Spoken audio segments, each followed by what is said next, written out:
Hai, assalamualaikum warahmatullahi wabarakatuh. Berjumpa lagi bersama saya ulang. Assalamualaikum warahmatullahi wabarakatuh. Berjumpa lagi bersama saya Lukman Sakura. Hai guys, gimana kabarnya? Semoga selalu dalam keadaan sehat ya. Yang ada di Indonesia semangat belajar bahasa Jepangnya. Yang belum masuk ke LPK ya semangat daftarnya, semangat tes-tesnya. Semoga lulus gitu, lancar, amin. Oke guys, pada video kali ini akan bacain komen-komen yang masuk ke dalam channel Lukman Sakura di beberapa video-video terakhir kali ini.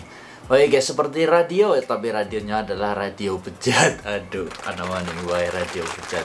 Oke guys, pokoknya komen-komen yang masuk dan muncul di notifikasi ya tetap selalu saya balas, walaupun pertanyaannya itu sama. Itu aja yang dipertanyain, gak apa-apa, saya selalu setia menjawab pertanyaan-pertanyaan dari kalian. Waduh.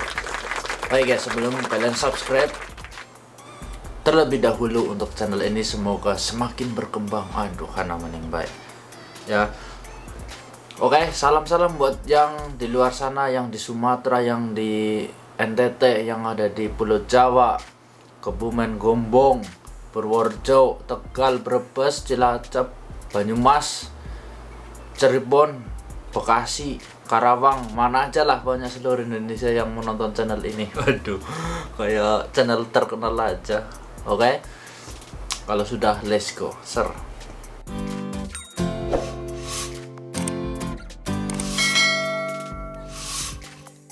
Oke guys, yang pertama saya akan bacakan yang terbaru banget ini, sekitar setengah jam yang lalu.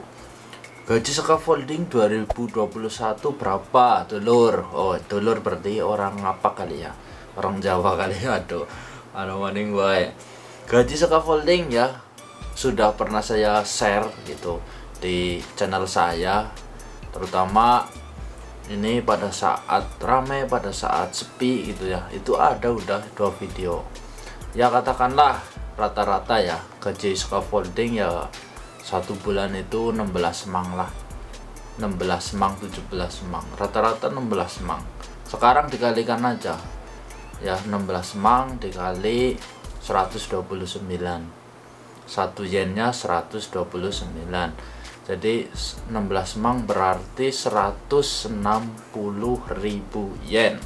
160.000 yen dikali dengan 129, ketemu sendiri berapa.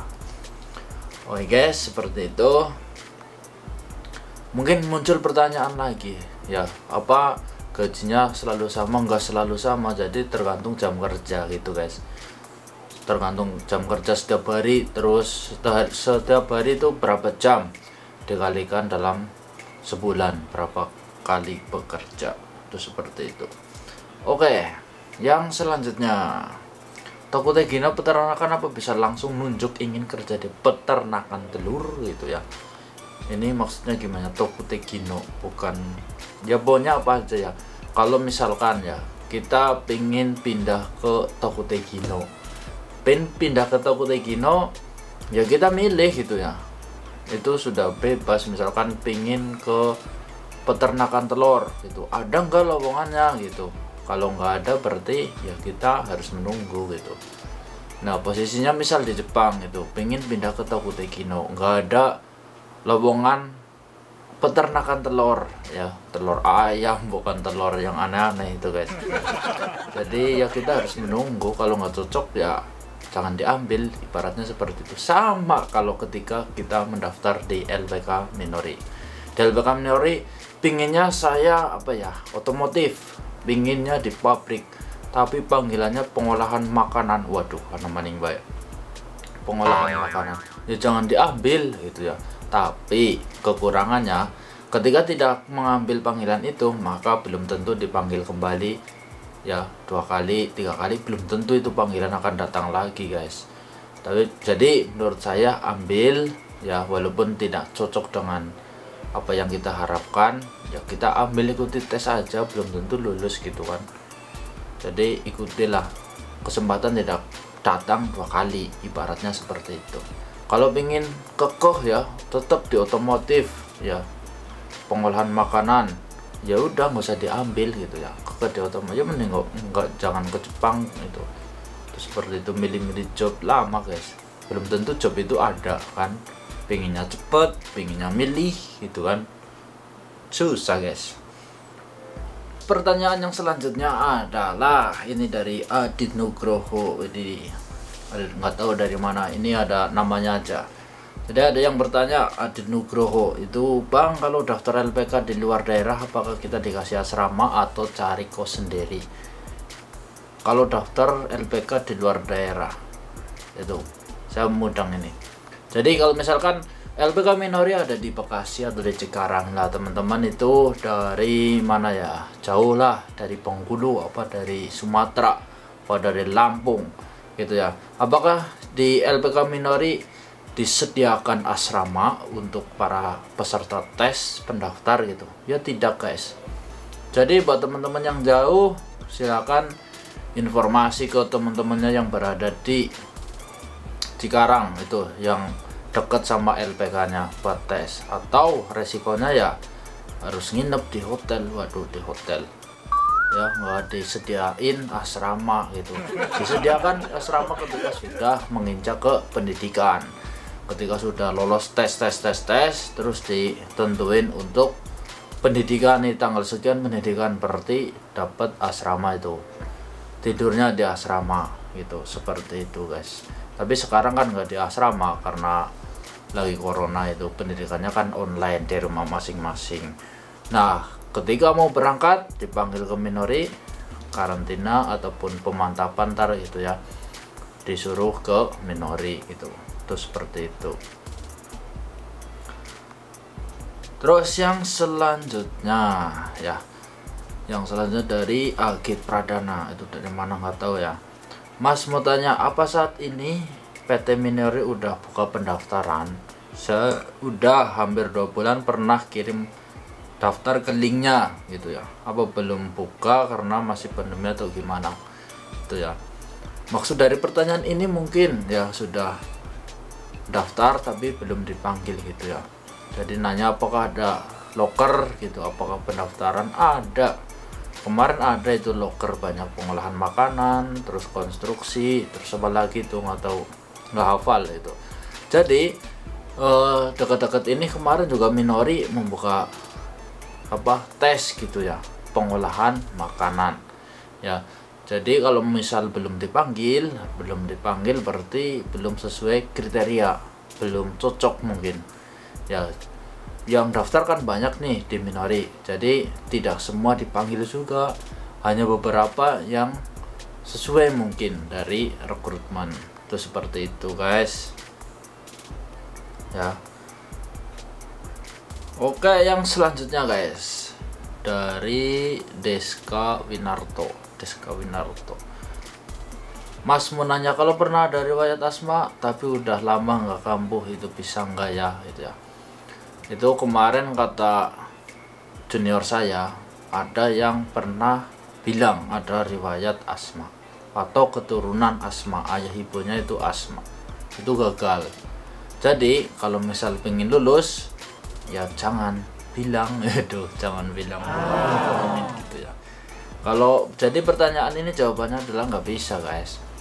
Nah, kalau ada riwayat asma itu kan ntar apa sih, kerja di Jepang kan berat, misal scaffolding, ngangkat-ngangkat, kerjanya capek, musim panas ngos-ngosan, bisa saja kambuh gitu ya. Nggak kambuh karena mungkin nggak, kerjanya nggak berat gitu, jadi nggak kambuh atau gimana itu. Oke, selanjutnya dari Emilianus Datul dari NTT. Widih, Nusa Tenggara Timur juga guys ini. Bang bro, salam dari Timur NTT. Kira-kira untuk kami dari NTT ada peluang untuk masuk tim Minori? Kata mereka sih peluangnya kecil dibandingkan saudara yang ada di Pulau Jawa. Mohon informasinya bang.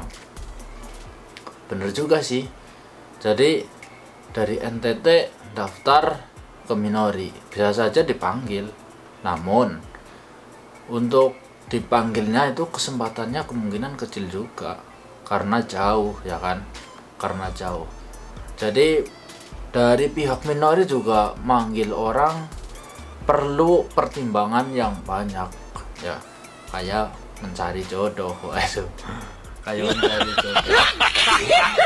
Kalau misalkan jauh di NTT ya, di NTT kasihan juga ongkosnya, kendala inilah kendala itu, ini panggilan misalkan mendadak, pasti kan kasih kelonggaran gitu. Misalkan saya minta minggu depan paling enggak gitu ya kan, itu seperti itu. Misal datang ke Minori, tesnya gagal, balik lagi, padahal masih pingin ke Jepang, pingin lanjut di prosesnya gitu, dapat juga karena jauh juga ya. Mungkin kalau apa namanya lulus terus itu mungkin nggak apa-apa sih. Saran saya itu di LPK Bali kan ada ya namanya Terakoya, itu bisa daftar di situ, dari NTT kan lebih dekatnya. Atau di cabang Minori juga ada yang namanya PT AJI ya, Akari Jawa Indonesia, bisa daftar ke situ, itu sama aja. Oke. Yang selanjutnya ada lagi itu Mumut Channel. Mau tanya Kak, kalau kita gagal tes Minori di job 1, apakah bisa kemungkinan dipanggil lagi kalau daftar di job lain? Gagal di tes tahap 1 bisa mengulang lagi dengan catatan 3 bulan gitu ya. 3 bulan ya setelah gagal itu bisa mengulang lagi di job lain. Selanjutnya dari Serono Channel. Waduh, ini punya channel semua kayaknya ya. Bang atau guys, ada yang tahu informasi tanya jawab dengan staff Minori? Ini maksudnya apa ya? Tanya jawab interview Pak. BTW Bang, abang kalau boleh tahu habis biaya berapa buat berangkat Bang, pendidikan dan lain-lain? Waduh, logatnya kayak orang ini Papua aja ya. Saya mau tanya ini karena saya mau nemu LPK buat Tokuteki, no bayar pendidikan sekian juta Bang.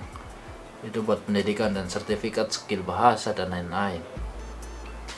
Waduh, saya jawab ya. Saya lewat Minori itu bayarnya 30 juta cash sebelum berangkat ya. Belum berangkat, jadi saya bayarnya cash, nggak bayar ketika kerja di Jepang. Tuh ya, 30 juta lah. Kalau sekarang itu 30 juta ya kalau cash. Berarti kalau nggak cash itu bayarnya lebih dari 30 juta ya, 38 juta. Ada videonya guys ya, di ini ada pokoknya video pendidikan, bayar pendidikan itu ya, bayar pendidikan di LPK Minori, pendidikan di LPK Minori, ada videonya guys. Itu ya, Tokuteki no untuk buat pendidikan dan sertifikat skill bahasa ya, itu butuh duit ya pasti gitu ya.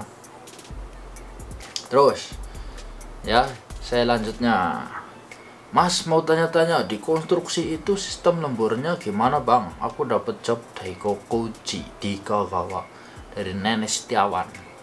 Itu ya, sistem lembur. Saya jawab, sistem lembur di scaffolding di Genba ini ya ketika kita bekerja lebih dari 8 jam ya. Aturan kita